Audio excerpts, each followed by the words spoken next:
Hello everyone and welcome back. We are still in it for our second day of group stage action. It's Dota 2 Asia Championships 2015 and we've made our way into the fourth wave out of 9 best of ones. Another long day of Dota ahead of us here, and the matchup we got at hand is going to be CDEC Gaming going against Hellraisers. So first and foremost, I want to put out apologies to our Dota TV viewers that probably are coming to Twitch and going to be complaining that there's no audio over and over again. I know there's no audio. They had to change up the password for the lobbies. Remember, in our previous match, we had that pesky little stowaway who snuck in. Well, now he's ruined the fun for everyone. And they have completely cryptic passwords. And, they didn't change the password or something. The lobby wasn't hosted, and half of us didn't make it into the game. So, unfortunately for this one, we are going to be casting from the ticket along with all of you. But luckily, there's barely any delay. It's like maybe 5 or 10 seconds. So, no big deal. Anyways, now that I put that out there, keep on bitching about it. That's all I can do. Joining me, I have swapped out Blaze, and being by my side for the next 3 matches is going to be my good buddy Kevin, also known as F4L. How you been, friend? Thank you for joining me on such crazy hours. Yeah, I'm doing pretty good this morning. It's, 2 a.m. Yeah, it's 4 a.m. here, Kevin. 4. Yeah, okay. I guess it's a little better for me right now, but gonna have CDEC versus Hellraisers for this one. I think it's a pretty even matchup, and neither of these teams really can afford to lose anymore. Both sitting at 1-3, I believe. So it's very important match for both these teams. Yeah, let me look at these numbers here. I should have it popped up. Let's hit the old refresher, and look at that. The good old boys in blue still at the top of that one. 5-0 for the EG kids. And then, yeah, we scroll on down here. CDEC, they are currently going to be standing at 1-3. That is no bueno. Hellraisers by their side. So this is going to put you into the bottom of the pits if you drop this one, and hopefully for one of these teams, a win here will get them on the right path towards, a better late run in their group stage, because every game will matter, and there is a huge difference in prize pool that is still growing tremendously to this day. So big stuff there. Let's go ahead and talk about the draft. So CDEC Gaming, they ban out the Tidehunter and Faceless Void, and they pick up Vengeful Spirit, who's the most popular pickup in Dota right now. And on the other side, it's Axe going to be banned out, and of course that Wisp, but now that means they're able to pick up the Troll Warlord and Dazzle. And of course, now this means F4L by deduction. A Jug should be popping up momentarily. Could be. We've actually seen a lot of teams favoring different heroes. I mean, these bans, the Void ban, a little surprising actually. Not a hero that's, it's been picked, but it hasn't really been prioritized that heavily, especially in the early phases. A lot of teams favoring the Jug, but I've also seen Jug, falling to that 4th pick, sometimes even completely ignored a couple times, so the drafting in this tournament is what would you say then is, let's just talk about that Jug a bit. So if you pick up a Jug early, I don't know if you play a lot of Jug personally. Well, who saw that one coming, am I right? Anyways, so what do you do now? Now you see this Jug. I know that usually typically summons, people who have splits, illusions, maybe someone who can quickly get away, blink. What is a good counter at this point of time of dealing with this new flavor of the month, the Jug? Yeah, so, Chen, pretty popular against the Juggernaut. Chen's sort of risen back into popularity anyways, so that would be a strong pickup for Hellraisers. Like you said, anything with summons, even the Lycan's pretty good, because you have the Necro Book, which you're most likely going to be building up for. And then you want to make sure that you have adequate lockdown, something that you can use on him before he gets the spin or the ultimate off. Lion, very effective, Lion's just a very strong hero right now, so wouldn't be too surprised to either see that get banned or picked up by one of these 2 teams. Yeah, I like Lion a lot too. That if you put him in that 4 position, he can get a Blink Dagger pretty dang fast, and you have insta lockdown and CC right there. But I want to go back on the Chen, and they do have a Chen player, got him or goddamn, however you want to call him. He is a big jungler in his own, and sometimes he even is warranted at this phase getting those Chen and Enchantress bans, but CDEC pass over that and do the Slark. Would not be surprised if Hellraisers take this opportunity to maybe grab up a Chen. I want to see it. I know it's been played since his changes, but I've been very unlucky. I've never casted a game of him yet, but I know with the new mobility factor, from now being able to, just even quickly TP to the other side of the map and then bring your creeps instantly with you is such a big deal, and you get the benefit of the early objective gaming, which, to be more or less, it seems like Dota right now is just very aggressive overall and almost face rush like. So getting those early towers is good. Yeah, people tending to pick a lot of fighting heroes. Heroes. It's not necessary that you have to prioritize the towers. It's more the fighting before getting these towers. So it's very important that you have a lot of heroes with that fighting potential. Lycan actually going to be the ban for Hellraisers, so not going for that option for themselves. We talked about how the Necro books could be quite nice against the Juggernaut. But like you said, I think the Chen would be very strong for Hellraisers. Chen, Dazzle.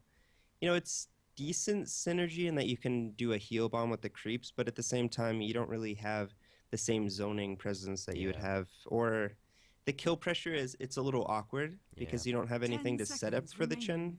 So the creeps sort of have to come from behind or from a weird angle. Yeah, put you in a more passive kind of position, and CDEC could recognize that. That's the other thing. And you'd also see just some early overall, a strong level 1 fight put together from CDEC so that they could feel comfortable being able to go through and into the opposing jungle. And level 1 fight is AA's middle name. I mean, they got the chilling touch now. So if they want to be able to engage in a level 1 fight, they got one of the best tools available. So now, if they wanted to add pressure into the jungle, they can go with a bit more confidence here. But nonetheless, he's a good pairing with the other two. He adds even extra bonus damage on top of the Aura of Vengeful Spirit. And, well, any sort of fancy regen that Dazzle was thinking about putting out is now going to be thwarted very easily. 10 seconds remaining. I like it. And this Bristleback, it's going to be pretty good against the Juggernaut. The passive on Bristle's back does work during Omni Slash, so that will be quite effective in that regard. He can just turn around when he gets Omni Slashed. And we talked about they needed something with an extra bit of lockdown. They should go for a hero that's not picked up too often in the Shadow Shaman. It's going to also give them a lot of tower pushing potential. And I think this hero, we've started to see it a bit more and more, I think, and I wouldn't be too surprised if it just rises back into popularity. 10 seconds remaining. I know, it's funny because now this is like the 3rd or 4th time I've seen him pop up now. I actually conveniently do have some numbers over here on the side. I wanted to see if his numbers there, graciously donated to me, of course, from Dota. I don't have the numbers here, but you know what I actually do have? I have my lore book. Have you heard about this stuff? I got like this whole big spread of all the sweet Dota lore that you can learn about most of the heroes in the game. Let me see if I can find this. And I've been adding this. I'm looking for anything at this point, F4L, to make my stream spicy because I don't have all the benefits of a big desk and a fancy guy coming in with a crazy suit. So I don't think there's anything here, unfortunately, on Bristleback. Let me see. Bristleback, okay, here we go. Ready? Bristleback used to work as an enforcer for a local pub, breaking legs and collecting tabs. He once broke 5 legs of one customer. This is from the good book of Dota, apparently. So 10 seconds. there it is, folks. 5 legs. 5 legs. So it must have been a broodmother or some shit. Yeah. It must be. I actually can't think of any other hero in Dota that maybe has a 5 centaur legs. has like maybe count the arms. I don't know, dude. I think Brood's the only hero in Dota with more than 4 legs. Yeah, that's just a fun little tidbit we like to have over here on BTS too. So take it with a grain of salt. I don't know. Someone had posted it up on the Reddit, and I had to, of course, snag it up for an opportunity like this. So another really popular grab. Just to finish what I said about Shadow Shaman. I thought that his heyday was over with when he was so prominent in TI4, which is how it was all about pushing and controlling Roche, especially on Dire's side. So it made sense then, but now he's been changed quite a bit. His wards can be pretty easy to farm, but nonetheless, he's still there, and he offers all the extra lockdown, the same way like a Lion would. And then the other team, though, Shadow Fiend. Now, regardless of if it's Dire or Radiant, he's going to get picked nonetheless. Now, the tried and true way now for, I guess, the NA Dota scene, or at least Arteezy and Sumail, is getting the Yules, and Moo tried it out himself in our earlier newbie match. It didn't go so well. What do you feel about the whole new style of getting a Yules on a Shadow Fiend, and how much it's actually useful in these games? 5 seconds remaining. I think it can be good, but I'm just not sold on the fact that it's better than a traditional build. So, I think it's still a solid build and probably has its benefits in certain situations, but like I said, I think the build like how Xiao plays SF, where he just goes the mech into the BKB. Sometimes he gets the Blink Dagger if it's warranted. And then he goes for something like a Butterfly or a Scotty after that. It just seems much more solid and stable to me. So Prepare for battle. it'll be interesting to see what Shadow Fiend opts to go for. If he's going to go for that Western trend into the Yule Scepter, if he's just going to go with that sort of tried and true Eastern build with the mech. All this and more as we get underway here in our 4th matchup of the day. We got 5 more to go after this, and right now it's going to be CDEC going against the Hellraisers. Both these teams, same record, 1-3, desperate to try to put another notch into the win column. We'll go ahead and lead things off. Radiant side, we got your CIS boys right now. The Hellraisers, we got Dread, who's going to be playing your support Dazzle. Got him, who's going to be playing your Shadow Shaman. We got Gorek, or Goriets, if you know anything they have to say, as I've come to learn. He's going to be playing your Bristleback. Afo Ninja is going to be playing your Queen of Pain, and that will leave none other than Arts, or Artez. He's going to be playing your Troll Warlord. And then for Dire, for CDEC, we're going to have Maybe on the Ember Spirit.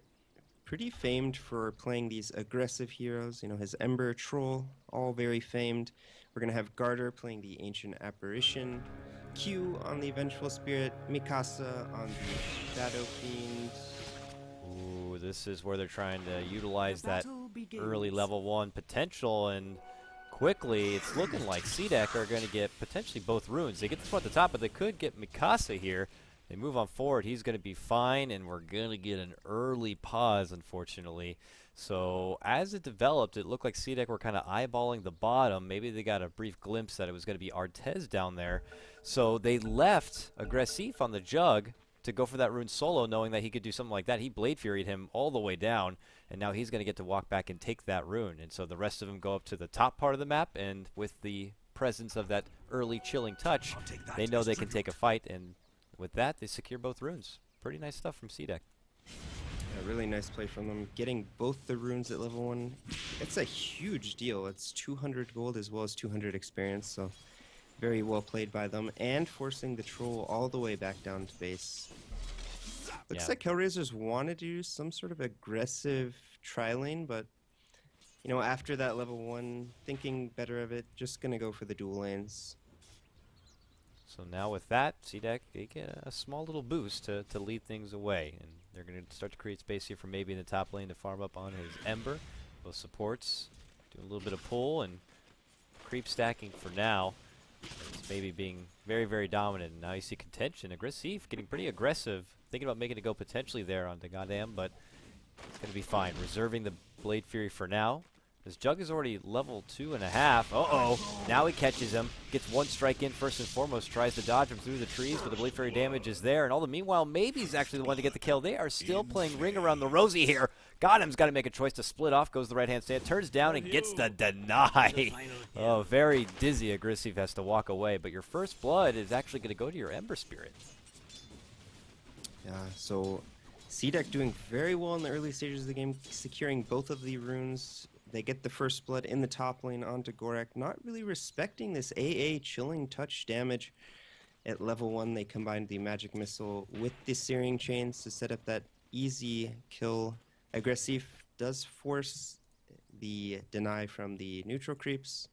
So a very strong early start from CDEC. Unfortunately, I'm going to have to reconnect. It looks like I'm in a halt as far as lag. Oh no. So let me go ahead and take a brief moment, close that Dread out. looks like he's in trouble. Gets magic missiled into the Searing Chains. Probably going to go down here. Poor Dread. Unfortunately, you can't see. It's all right. You can let me know Are you what's back in happening. yet? Nope, I'll let you know when I'm in. I'm staring at Centaur. All right, Dread does end up going down. Another kill for this tri-lane of CDEC. And I'm not too sure what they thought they were going to accomplish with this aggressive dual lane. Like, this CDEC tri-lane is so strong.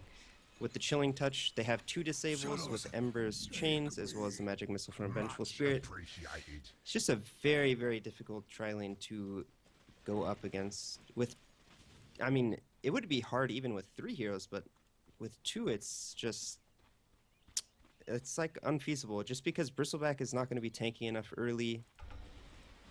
And they are going to make another go on to Yeah, him. they got the chains. I'm in the game now, but it's still slideshow Dota, unfortunately. But it looks like they're making the go-ahead onto Gorek. He's trying to teleport himself away, apparently, and looks like they will be A-OK. He's going to look to salve on up, but overall, it's just more of a back-and-forth trade. CDEC are using that bit of oomph they got from getting both the runes, and they push themselves ahead to what looks like a 3-0 early lead and about a 1K head start. But I'm going to apparently have to reconnect one more time. I'm sorry, buddy, to do this to you, but the perfect world sometimes, it just ain't so freaking perfect, is it? And these admins, well, they know for sure that we weren't happy about not making in the lobby. That's for I'm seeing on my Skype over here, but we'll hopefully get reconnected and do the best we can through the ticket here. Okay, I have made it back in this time, a little bit more swift. Let me change it back over to the free camera, and it's still pretty bad, unfortunately, here. So, is it still looking pretty good for you, though? Yeah, I'm perfectly fine right now. Well, don't Looks be like afraid to go for it. Receive forcing out the TP from the support Shadow Shaman, forcing him all the way back to base yet again, so doing a really good job as this solo Juggernaut in the offlane, forcing, you know, multiple TPs from the Shadow Shaman back to base. In the mid lane, we have Afo Ninja at 25 CS, 12 denies to the 18 and 1 of the Shadow Fiend, so doing a pretty nice job shutting down the Shadow Fiend in the early games. Something you definitely have to do in this SF versus Quap matchup. Sorry, I'm trying my best to keep connecting, reconnecting, getting back in, and it's just what, unfortunately, I hope this isn't the experience everyone gets when they try to watch this stuff in Dota TV. Holy man, it is just very off and on. I think my next hurrah, I'm going to try to make a go for a whole restart on Dota or something. This is, someone's going to pull a plug and plug it in somewhere else. Oh, man. The last time this happened to me, I had just reconnected like 7 times, and then it just magically works for some reason. I don't know why. All right, well, I guess what I can try is I'm just going to restart my Dota. Just play it safe and get it back open. Sorry, guys, about the problems. Obviously, you can see I'm just as out of the loop as you are as far as what the hell is going on. Pretty calm phase right now. Both teams just farming up in their respective lanes. Shadow Fiend just going to be double raising the mid lane, go back to the jungle, farm up some camps. Troll having a really nice time in the safe lane, up to 35 CS with 27 denies, so he's having a really good time. Jug actually only sitting at 8 CS in this off lane, as to Gorek sitting at 18 and 3 on the Bristleback. So this dual lane, I was sort of questioning it, doing a pretty decent job getting Bristleback some additional farm. All right, I'm coming back for the reconnect. Hopefully it's good. Sorry. This is like your first time to come in and cast for the DAC, and of course everything just goes absolutely south. But I'm back in now, and it seems... Is it working? It's still pretty crap. It's pretty choppy and all over the place. And I see that Troll's making a go onto Aggressive and pushes him back, and he's walking away bit by bit. But yeah, it is definitely not optimal as far as cast worthy for me, unfortunately. Let me see here. I'm going to make another attempt, and then we'll just have to look for what the best option is going to be. All right. I'll just keep reconnecting over and over. Feel free to let me know on anything in your best radio Dota as far as action of what's going on. Nothing's happening too much right now, just some pulling on both sides by the supports. No action right now, everyone's just farming in their respective lanes. Troll leading the CS with nearly 50 at 7 minutes, so Artez doing a really fantastic job with CSing.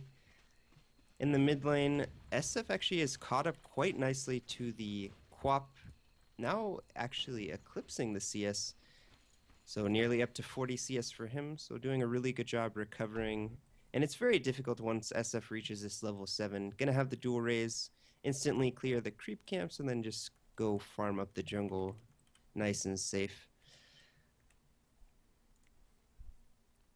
Well, I guess if I get it going, I could always rewind with that. We're watching at the ticket. We got the nice DVR feature. Could always go back if anything we missed in downtime. But that is true. Nothing has happened since you disconnected. Fortunately, although I imagine some action could break out. GodAm does pick up a haste rune onto the Shadow Shaman. Nothing's really going to come from this.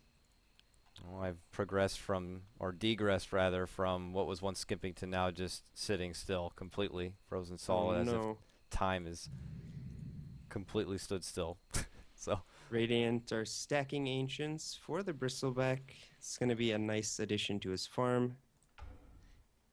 Maybe he just continues to farm the safe lane as this Ember Spirit.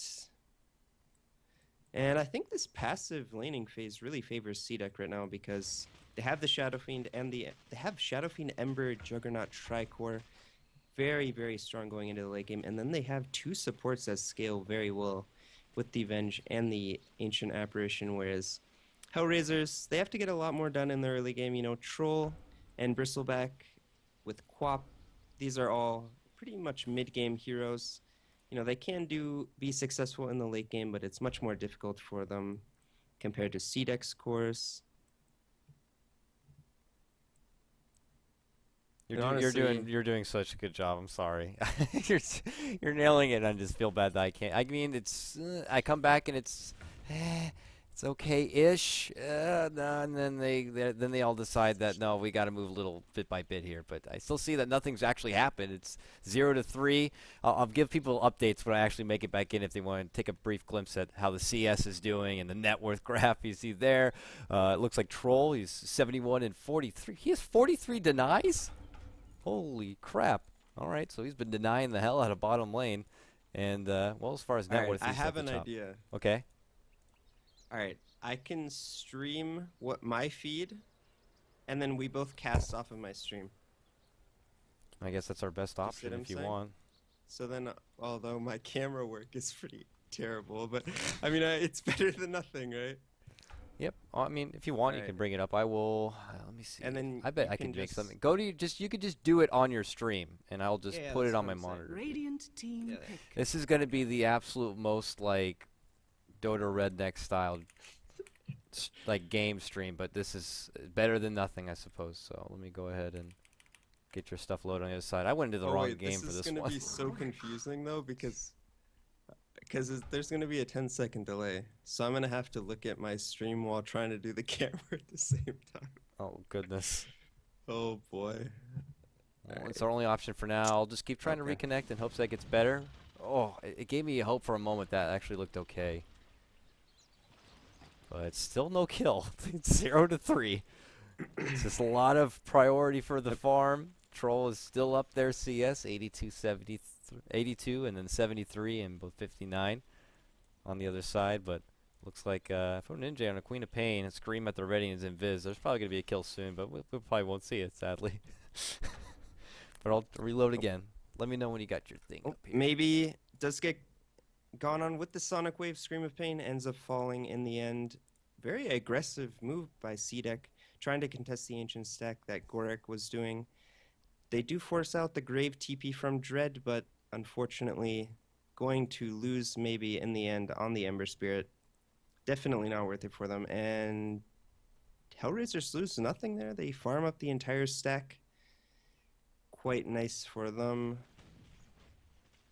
The one downside, I guess, unfortunately, is I won't be able to hear the audio. But right now, I'm just going to have to do picture-on-picture-esque, I suppose, here to get here. I'll keep reconnecting to the actual game in hopes that it will make it work. But let me give that one another go. But we'll bring yours back up. All right, so what do we got here? Hellraisers, they got themselves on the board. I'm sorry, can you give me the recap as far as what happened for their first takedown? They were at the Ancients, and then sorry, I can't remember. It's all right. Maybe look to make a go This on is God. gonna be so confusing. It is because there's a delay. there's a delay now. Yeah. Well, I'm sorry, brother. I'm doing the best I can to hopefully get into a position where I can actually have a feasible feed to watch and cast. I got yours up, so there at least is a little bit of something happening while I'm trying to make it work in the background.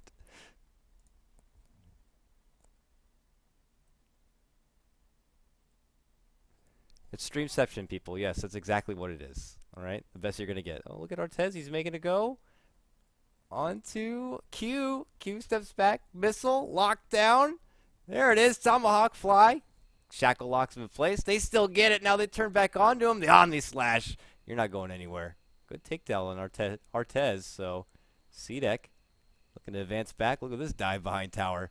Mind you, there's no sound. Mikasa brings out right clicks. Oh, wards get dropped. Oh, he's locked. He's going to TP away from this one. He will. He's good. Nice dive, and they even commit wards for that one. All right, so that's a big fight for CDEC. I don't know how far behind I am from what you're looking at, but Goretz is currently making a go onto Garter. Garter, oh, the quills. Too much quill action. And now he turns back and thinks he can make a go at Q. And now that stream is offline. Okay. Did you die, Kevin? Did everyone die? Am I alone? Oh, there's a problem with the Skypey. Oh, goodness. Things just went from bad to worse. Production value at its finest. There it is. Someone had to say it. Yeah, listen, people. So if you're just coming on by and wanted to witness the shit show that's happening right now, unfortunately, you know, they had to change up the passwords for some of the lobbies of the matches, and they went on ahead with the game before we had the opportunity to get into the lobby. So we went ahead and tried to go for the next best thing and cast it from the ticket. And as you can tell, every time I connect to the ticket to watch the game, well, this is what I see. It's frozen. Players are barely moving. It's pretty much one of the greatest slideshow situations ever. Hey, F4L's back, though. Welcome back. I figured out a solution. Okay, let me hear it. Go to my stream now. Okay. Instead of me controlling the camera, I'm just going to use the Mars TV Ops camera. Ooh. And then we're both going to cast off of my stream. Okay. All right. That's the best thing we got. Unfortunately, I don't think we'll have the sound, right? Or, yeah, I don't think we can have the sound. Yeah, we can't have the sound. That's unfortunate here. I'm gonna do one more attempt to reconnect on the main game, but here we go, everyone. The first stream, we'll bring it up. So what it looks like is maybe making the dive onto goddamn, could be in trouble, but they're looking to make a turn or at least get something back. Artez though, now gonna get caught out. A blast was coming, but didn't even need to fly out. So Troll and Shadow Shaman both go down. See that get back-to-back big fights. Mikasa, Shadow Fiend, who's going for, well, I don't know because he hasn't clicked on it yet, but he's got very, very low life. I'm sure a wealth of farm. Crimson Guard also complete, though, on your Bristleback. It looks like CDEC are in really good position here. They're actually already contesting Tier 2 on the bottom lane. Yeah, so using this healing ward, going to be able to push out this lane, just use the raises, clear out the minions, and now going to start sieging this. They did pick off the troll, so unlikely that Hellraisers are going to mount a defense, although they do get the weave off on all of these heroes, so once troll comes back, they might look to take this fight. There they go, and maybe he's on the way out, but maybe they're thinking they have a go-ahead here. The Magic Wheels connects, but they're trying to keep it close to the tower. That's their best bet. But they're still dancing, flirting with the idea of making an engagement happen here. As they pop out the Crimson Guard, I think CDEC are like, okay, well, we'll rethink things. They look to advance towards the bottom. I really don't know what anyone else has as far as items because he really likes his Bristleback. But they're making the jump. Oh, the Shallow Grave is going to save him from the Omni Slash. They do commit the wards on this one, but they end up snagging it maybe. But now they have to let go. Goddamn's going to be in trouble, and he's going to be the first one to go down. Mikasa continues to dominate here on his Shadow Fiend, but, well, the Caster Curse says no. He ends up dropping right thereafter. 5-8 now, a 1-for-1 extension, and maybe is going to TP on home after dropping down the Remnant. He could heal up and come on back if he wants to because Garter's in trouble. He goes for his own TP, but he is not getting away. The first hit bash. Oh, he is done for. And with that, Artez gets his own double kill. 6-8. Hellraisers, they lose a couple of fights, but right there, they do come back pretty nicely. Yeah, and if we look at the net worth on the left, we see, 3 of the top 4 are in Hellraiser's favor, so they did get nice farm onto these 3 core heroes. We talked about how good these heroes can be in the early to mid game, and they're definitely getting a lot out of these core heroes, so if they can take a couple more fights like that, there is this window where they will be quite a lot stronger than CDEC. I think I know why it's always on Bristleback. In your game, click on the ground or outside the hero or hit escape, and then it will actually go to one. Yeah, okay, cool. And then, Sorry, actually, if you my want bad. for a visual effect, why don't you go ahead and hit the eyeball in the top right corner. Let's get rid of that little box right there. I got someone else to do production. There you go. Uh-oh, they're making a go here. Top lane. They're in trouble. It's mute Dota, but you can hear the silent sounds of tears coming out from Dazzle as he's going to be brought down. And now, well, CDEC are going to be on the way out with their one-man grab. So, little by little, they'll take what they can. 18 minutes in, score 6-9, giggity. Had to get that one out, but all right. Solid promise thus far, but we'll see here. How's the late game going to be unfolding from either team? It's really hard to tell as far as what their farm is really at this point, but who do you wager? I just figure that between the two man fighters, I think that they have more on the side of CDEC. So, Yeah, I think CDEC's late game potential is definitely higher than Hellraisers. You know, QoP tends to fall off just a bit unless you're able to get, you know, 5 or 6 slots, which is...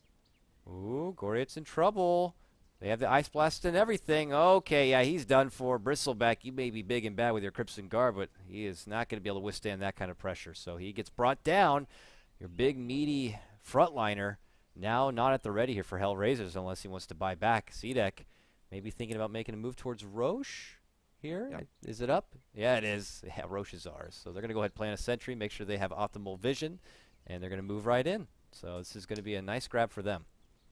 Yeah, I mean, they have the Venge and Shadow Fiend minus armor, so taking Roche becomes fairly easy, as well as even the healing ward. So they're going to have complete Roche control for the entirety of this game, I think, from this point on. Go ahead and get that Roche for the Shadow Fiend. And we talk about the late game. I mean, they have Shadow Fiend, Venge, and then... so they're going to have all that negative armor, and then you couple that with the damage that Ember's going to be able to put out. Definitely have a strong late-game squad. It's a very greedy lineup, but it pays off. Hell, even Venge could have opportunity to be a big, potent late gamer if given the wealth of farm at any moment. But, yeah.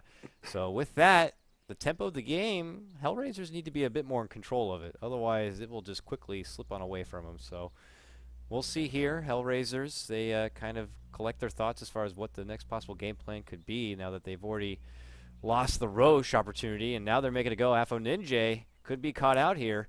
They have a long blink to get away. Will she find a good spot? Oh, they rammed it right towards the area, and they are going to chop her down. Nowhere you can go there, Afo Ninja. Nice pickoff and grab for Maybe on the Ember Spirit. A really nice play there from Maybe. Predicting the blink, getting that Spirit out, and following up on the kill. And Afo Ninja actually did a really nice play there. Silences the Venge in that situation, knowing that he had the swap available.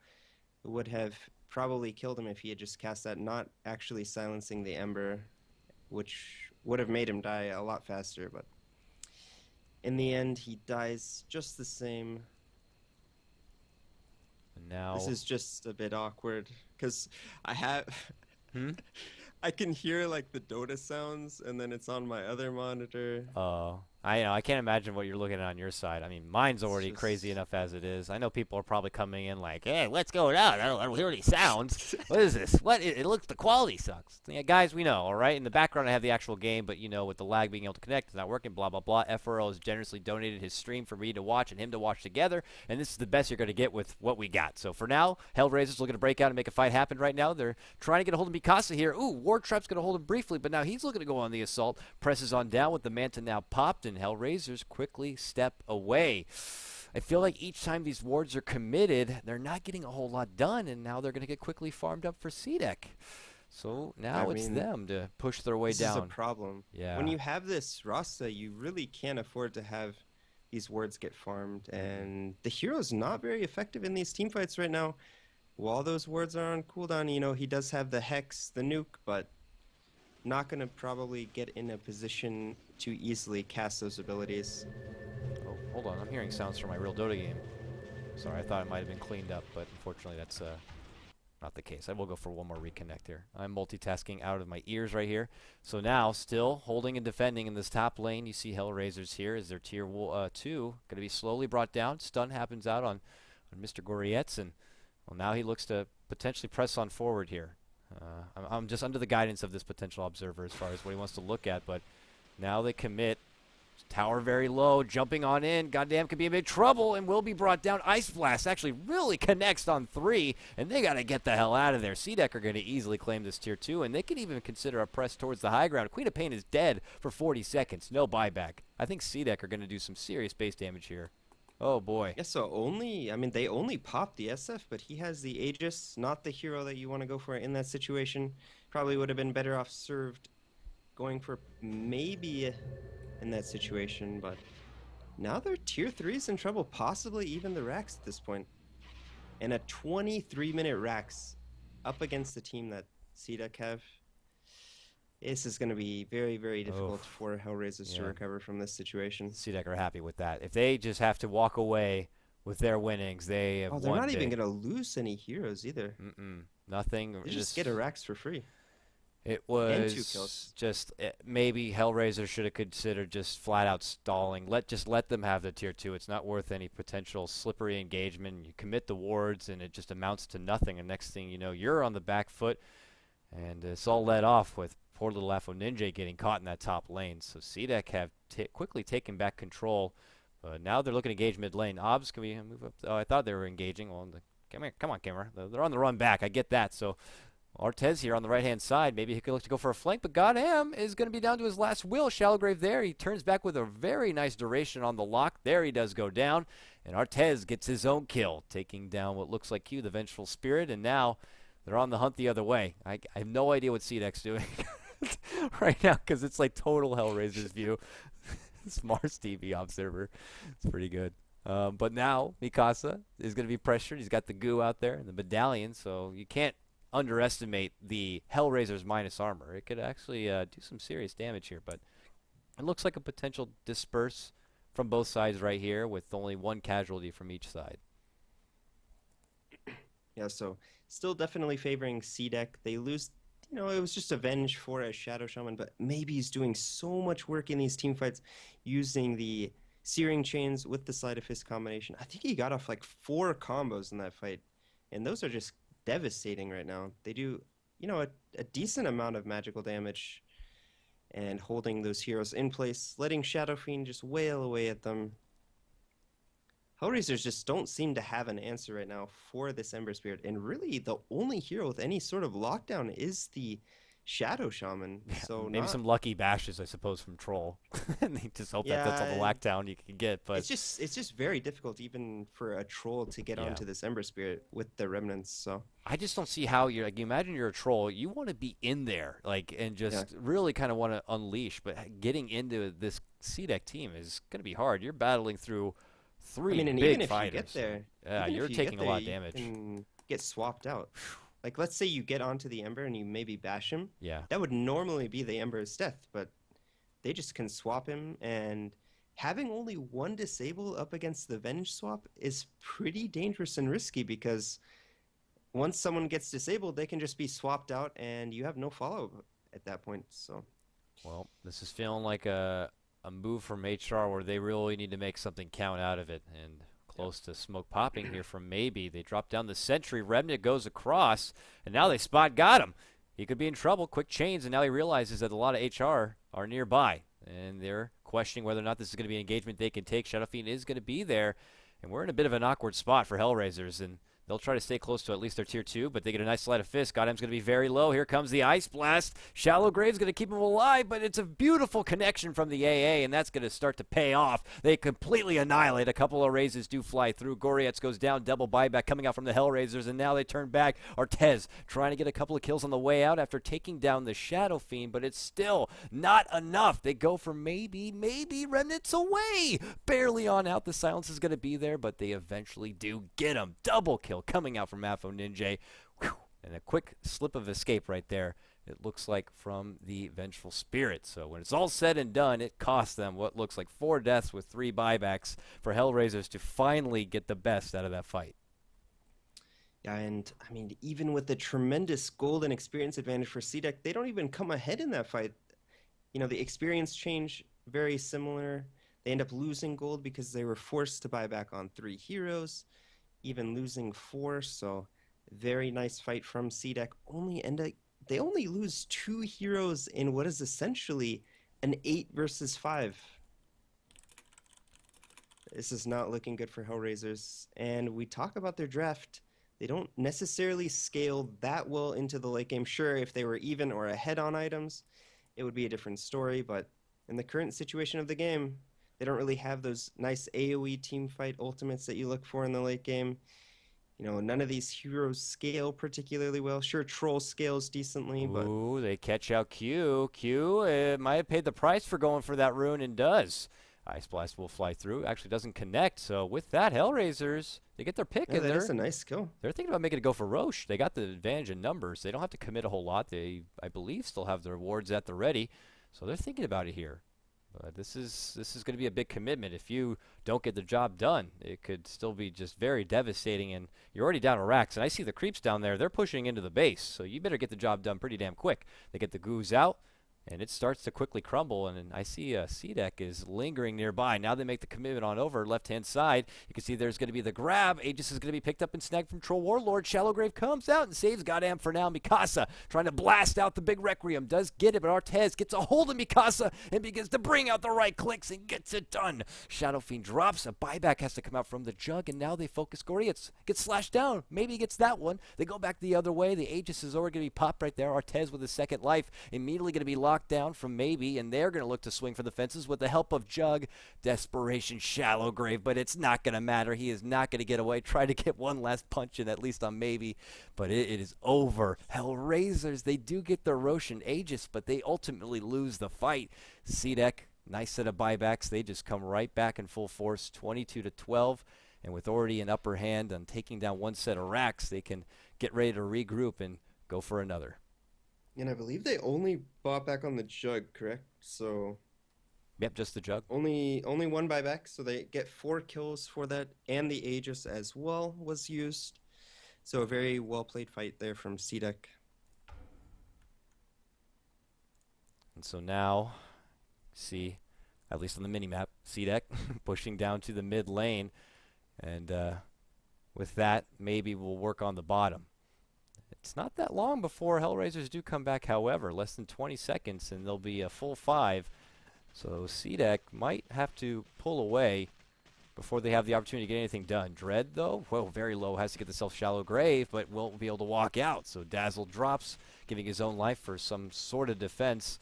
And, well, they'll just continue to go on their assault. You see the tier 3 is going to drop. That didn't connect, so I'm going to close that window. And I tried to reconnect one more time. Well, they go on the racks, and, well, it looks like this one set might end up crumbling after all. But here comes Artez. Not if he has anything to say about it, so he'll make another go. Maybe toys with them, does the sleight of fist, gets gooed up, but still will be able to create a little bit of space for themselves. Hellraisers, they can't overextend. They can't go outside the base. At this point, nowhere away from home is safe.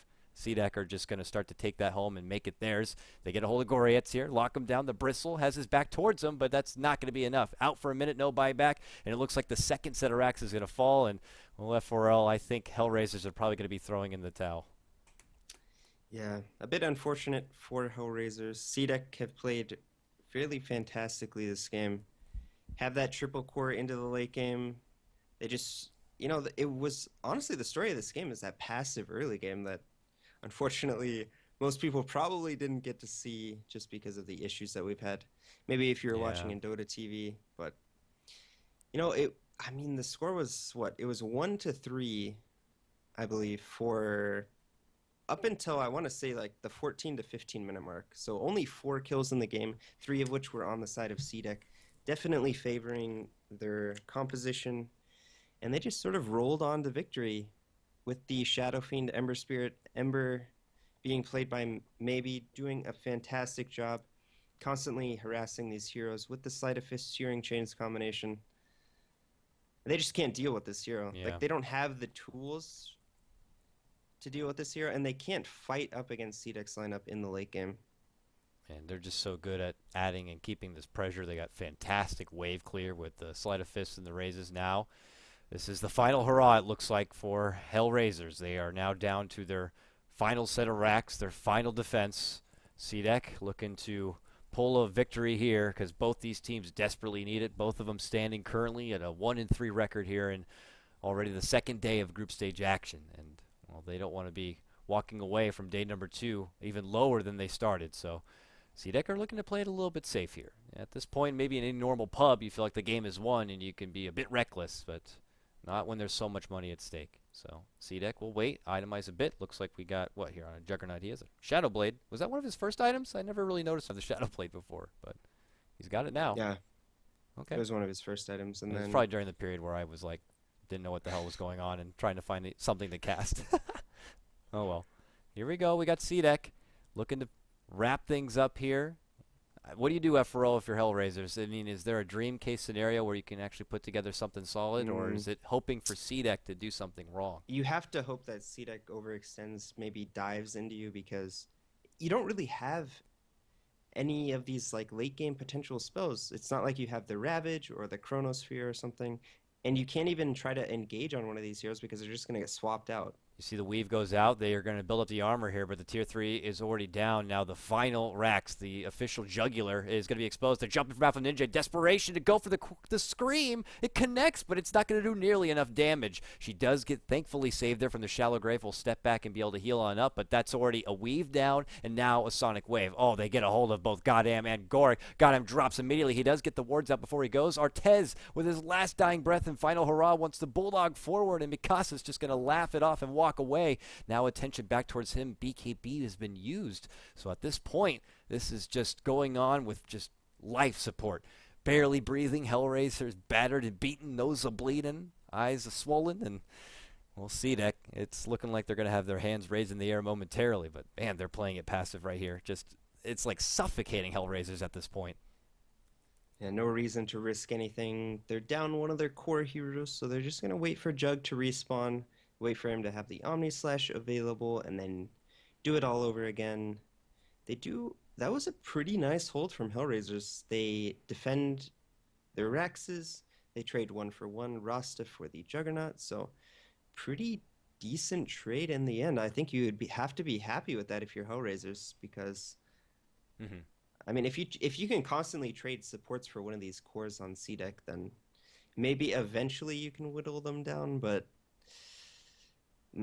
it's very tough, especially when it's exposed like this. You know, it's one thing to be down 2 racks, but even when your 3rd rack's exposed, they can just constantly throw heroes. Let's look at it from the other side then, and maybe they've already accepted that this game is over. Maybe they just want to wear out CDEC, fatigue them a bit, make them really sweat to end this one. Maybe they're a team that says, we don't tap out. We go to the bitter end even if we know for certain that this one is absolutely over. I mean, according to Dota facts and stats, at least, when you're like, I mean, we haven't seen the net worth chart recently, but if it's like a 25K or 20K advancement plus 2 sets of racks, you have a, what, they said 2% chance in history of it being done. I think it's only happened like 3 times. Oh, 3 times, that's what it is. 3 times of 600 and some odd pro games. So it's not looking good. So maybe there's something to outside of that, fatiguing them. But here it's going to be Hellraisers going for the Hail Mary. They are smoking and coming in from behind. And will they surprise CDEC? Here we go. There's the weave. They defend on up, but maybe split off to the left-hand side. And, well, that's your elusive Ember Spirit. He easily remnants down and goes into a Manta. Got him's going to eat a lot of damage. Ice Blast flies through, connects beautifully. Garter with a double kill from that Ice Blast. And here comes the final hurrah. CDEC absolutely goes into destruction mode. Mikasa able to just manhandle and slaughter. They dominate and take out 5. They lose none. Hellraisers, I'm sorry, kids, but I think this game is over. Oh, man. It is. Yeah, so oh, my God. What a game to cast. a little bit unfortunate situation for the cast, but very strong performance from CDEC. Definitely needing this win. Puts them in a 2-3 position. You know, they can still, you know, get back up there. They can creep up there if they start, you know, stringing together some wins. It's also going to do wonders for their confidence, I think. CDEC definitely coming into this tournament, I think, you know, one of the teams that people thought were going to go through to the next stage. So, yeah. Well, unfortunately for Hellraisers, losing this game makes them at 1-4, I believe. And that just might be too much of a deficit at this point to overcome. But you never know. If they win out, I think they could still get in, but just have to see what happens from here on. Yep. Well, because I believe the format's similar to TI, right? Yeah, similar. Just they got So rid of the bubble race portion of it. So. okay. Yeah. So, but if you're in the lower, there's like 4. the The upper bottom 4, portion you're that done. gets in. Yeah. The bottom 4 are done. So Yeah, and then after that, it's deciding who's in the lower bracket and yeah, who's in you the need upper top bracket. 12, I think. Yeah, top 12. I mean, I can quickly go show that first. here.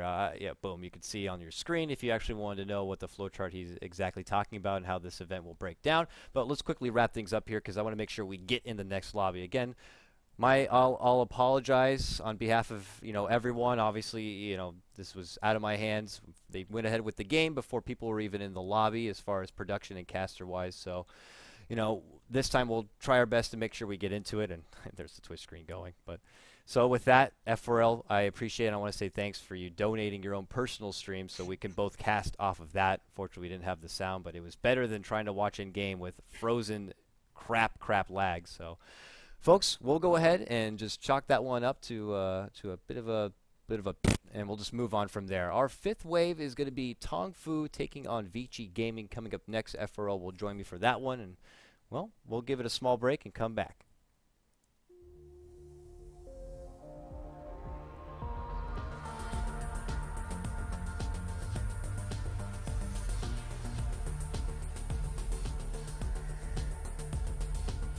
Don't just stream, bet now. Go to ebattle.com.